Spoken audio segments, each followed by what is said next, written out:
नमस्कार. करिअरचा मार्ग निवडणं, बाप रे, आजच्या काळातली ही कदाचित सगळ्यात मोठी डोकेदुखी आहे. बरेच जण काय करतात, शेवटच्या वर्षापर्यंत वाट बघतात आणि मग ऐन वेळी गोंधळून जातात. पण यावर एक जबरदस्त उपाय आहे. एक अशी ब्लूप्रिंट जी हा सगळा गोंधळ दूर करून एकदम क्लिअर पिक्चर देऊ शकते. चला तर मग ती समजून घेऊया. हे फक्त एक वाक्य नाहीये, तर एक विचार आहे, एक मानसिकता आहे. करिअर म्हणजे शेवटच्या मिनिटाला केलेली धावपळ नाही, तर अगदी विचारपूर्वक हळूहळू रचलेला पाया आहे. पण मग खरा प्रश्न हाच आहे की हा पाया नक्की रचायचा कसा? आजच्या ग्रॅज्युएट विद्यार्थ्यांसमोर ना एक विचित्र परिस्थिती आहे. पर्याय तर इतके आहेत की विचारू नका, पण हेच पर्याय त्यांचं सगळ्यात मोठं ओझं बनलंय. म्हणजे कसं, जितके जास्त ऑप्शन्स तितकं जास्त गोंधळ, आणि निर्णय घेणं तो अजूनच अवघड होऊन बसतं. आता बघा, UPSC, बँकिंग, MBA, डिफेन्स, अरे बापरे, संधींची काहीच कमी नाहीये. एक से एक उत्तम मार्ग समोर दिसतायत. मग प्रॉब्लेम नेमकं कुठे आहे? हे तर स्पष्ट आहे की समस्या संधी कमी असण्याची नाहीये, तर ती दुसरीच कुठेतरी आहे. एक क्षण थांबा आणि विचार करा, एवढे सगळे पर्याय समोर असताना सुद्धा विद्यार्थी इतके चिंतेत का असतात? खरी अडचण आहे तरी काय? आणि उत्तर इथे आहे. खरी समस्या बाहेरच्या पर्यायांमध्ये नाहीच आहे, ती आहे आपल्या आतल्या तयारीत. स्पष्टतेचा अभाव म्हणजे काय करायचं हेच कळत नाही. दिशेची कमतरता म्हणजे कसं करायचं हे माहीत नाही. आणि सगळ्यात महत्त्वाचं, तयारीला होणारा उशीर. हेच ते खरे अडथळे आहेत. बरं, आता बघूया की हे करिअरचं प्लॅनिंग उशिरा सुरू केल्याने काय होतं. शेवटच्या वर्षापर्यंत थांबल्याने नेमकी कोणती किंमत मोजावी लागते? हे चित्र खूप ओळखीचं वाटतंय ना? शेवटचं वर्ष सुरू होतं आणि करिअरचा विचार डोक्यात येतो. आणि मग काय?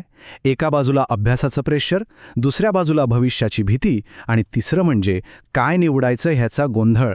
ह्या तिन्ही गोष्टी एकत्र येतात आणि एक असं चक्र तयार होतं की त्यातून बाहेर पडणंच मुश्किल होऊन जातं. मग या शेवटच्या क्षणीच्या धावपळीला काही पर्याय आहे का? हो, नक्कीच आहे.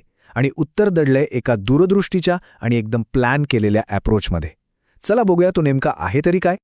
पायाभूत तयारी म्हणजे काय? याचा अर्थ जास्त अभ्यास करणं अजिबात नाही, तर योग्य वेळेला योग्य दिशेने सुरुवात करणं.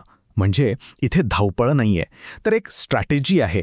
टेन्शन फ्री राहून यशाचा एक पक्का पाया रचण्याचा हा मार्ग आहे. इथे बघा, 2 मार्ग एकदम स्पष्ट दिसतायत. एक आहे शेवटच्या क्षणीचा मार्ग, जो सरळ टेन्शन, भीती आणि गोंधळाकडे घेऊन जातो. आणि दुसरा आहे पायाभरणीचा मार्ग, जो स्पष्टता, आत्मविश्वास आणि मनःशांतीकडे नेतो. आता कोणत्या मार्गावर चालायचं ही निवड पूर्णपणे आपल्या हातात आहे. ठीक आहे, तर मग ही पायाभरणी करायची कशी? त्यासाठी नक्की कोणत्या गोष्टींवर फोकस करायला हवा? चला जाणून घेऊया यशाच्या त्या 3 मुख्य स्तंभांबद्दल. पण हेच 3 विषय का? कारण ही एक प्रकारे यशाची मास्टर की आहे. तुम्ही सरकारी नोकरी घ्या, बँकिंग घ्या, MBA घ्या, डिफेन्स घ्या, कोणतीही स्पर्धा परीक्षा बघा, हे 3 विषय तुम्हाला तिथे दिसणार म्हणजे दिसणारच. यांच्यावर एकदा का कमांड मिळवली की एकाच तयारीने अनेक परीक्षेचे दरवाजे उघडू शकतात. तर मग ही सुरुवात करायची बेस्ट वेळ कोणती? याचं उत्तर आहे कॉलेजचं पहिलं आणि दुसरं वर्ष. जे विद्यार्थी याच काळात आपला पाया मजबूत करतात ना, ते स्पर्धेत इतरांपेक्षा नेहमीच 4 पावलं पुढे असतात. हे लक्षात ठेवा. आणि ही प्रक्रिया अगदी सोपी आहे. आम्ही इथे कोणताही निर्णय लादत नाही. आमचं काम काय, तर पर्याय दाखवणं, ते नीट समजावून सांगणं आणि मग आपल्यासाठी बेस्ट काय आहे ते निवडायला मदत करणं. फायनल डिसिजन नेहमी विद्यार्थ्यांचाच असतो. तर या सगळ्या चर्चेचं सार काय आहे? अगदी एका वाक्यात सांगायचं तर, करिअरच्या बाबतीत घाईघाईने घेतलेल्या निर्णयापेक्षा विचारपूर्वक घेतलेला योग्य निर्णय लाख पटीने महत्त्वाचा असतो. आणि योग्य निर्णयासाठी वेळ हा द्यावाच लागतो. आणि जाता जाता हा एक प्रश्न, आपल्या भविष्याचा पाया घाईगडबडीत कच्चा रचायचा की विचारपूर्वक वेळ घेऊन एकदम मजबूत बांधायचा? यावर नक्कीच विचार करा.